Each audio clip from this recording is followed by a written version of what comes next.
जी हाँ, मैं फिर से आपके लिए जो है एक देशभक्ति सॉन्ग ला दिया हूँ, बहुत ज़बरदस्त, जिसका तर्ज है धोबी गीत। इसको फरमाइश किए थे, ये आप स्क्रीन पे देख पा रहे हैं, बीटीएस म्यूजिक हिट्स। ये लिखते हैं, सर मैं चाहता हूँ कि आप धोबी गीत पर देशभक्ति सॉन्ग दिखाएं। तो हमने सोचा क्यों ना इनकी भी फरमाइश पूरी की जाए और एक देशभक्ति सॉन्ग लिखा जाए धोबी गीत पे। तो मैं एक लिख दिया हूँ बहुत ज़बरदस्त देशभक्ति सॉन्ग, और वो रहा ये, हमहू कहाइब कहियो भारत के रतनवा हो, जवनवा बनबना जाके लड़ब मैदानवा हो, बड़ी बाबूजी के सनवा हो जवनवा बनबना। तो चलिए इसको हम गाते हैं।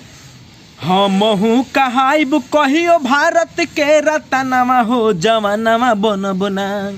हमहू कहाइब कहियो भारत के रतनवा हो, जवनवा बनबना जाके लहड़ब मैदानवा हो, जवानवा बनबना। बड़ी बाबूजी के सनवा हो, जवानवा बनबना। हमहू कहाइब कहियो भारत के रतनवा हो, जवानवा बनबना जाके लहड़ब मैदानवा हो, जवानवा बनबना। बड़ी बाबूजी के सनवा हो, जवानवा बनबना। ये रहा हमारा मुखड़ा। और आते हैं अंतरा की तरफ। ये रहा हमारा फर्स्ट अंतरा। वीर भगत सिंह हंस के जनवा लुटैले, गांधी जी कलाम देश के गुलशन बनौले। ये लाइन 2 बार गाना है। और भीम जी बनौले देश के गजबे संविधानवा हो, जनवा बनबना। तो इसको भी गाते हैं। वीर भगत सिंह हंस के जहनवा लुटैले, गांधी जी कलाम देश के गुलशन बनौले। हाँ हाँ, वीर भगत सिंह हंस के जहनवा लुटैले, गांधी जी कलाम देश के गुलशन बनैले। भीम जी बनवले देश के गजबे संविधानवा हो, जवानवा बनबना आ जाके लहड़ब मैदानवा हो, जवानवा बनबना। बड़ी देशवा के सनवा हो, जवानवा बनबना।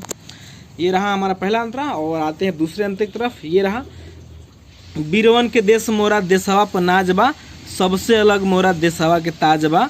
अरे हमरो भी दिल में बा एक गो सपना हो, जवनवा बनबना। तो इसको भी गाते हैं।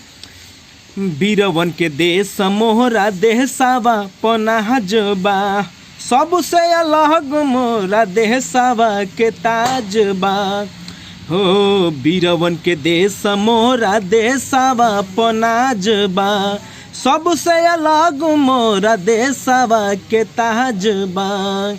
अरे हमरो भी दिल में बा एक गो सपनवा हो, जवानवा बनबना आ जाके लहड़ब मैदानवा हो, जवानवा बनबना। बड़ी बाबूजी के सनवा हो, जवानवा बनबना। ये बड़ी बाबूजी के सनवा की जगह पे आप ये भी लगा सकते हैं, बड़ी देशवा के सनवा हो, जवानवा बनबना। तो दोनों में से कोई भी लगा सकते हैं। बड़ी देशवा के सनवा हो, जवानवा बनबना। तो ये रहा हमारा गीत। हमें आशा है कि आप लोगों को ये जो है गीत पसंद आएगा, और बीटीएस म्यूजिक हिट्स का जो है मैं फरमाइश पूरा कर पाया हूँ। उम्मीद है कि उनको मैं संतुष्ट कर पाया होऊंगा। तो चलिए इस वीडियो को यहीं ख़त्म करते हैं और मिलते हैं फिर किसी और वीडियो में। तब तक के लिए बाय बाय।